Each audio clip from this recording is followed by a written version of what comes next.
జై జయ నారాయణ జై జయ నారాయణ జై జయ నారాయణ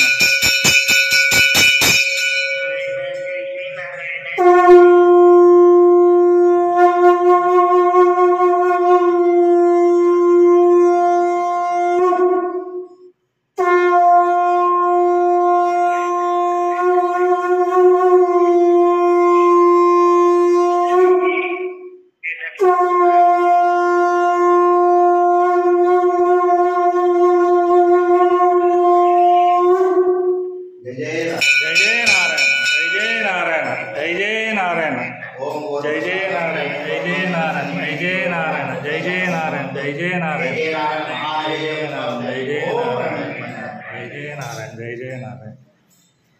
భక్తులు భోజనం అయిన తర్వాత గురువుకి నైవేద్యం అవుతుంది.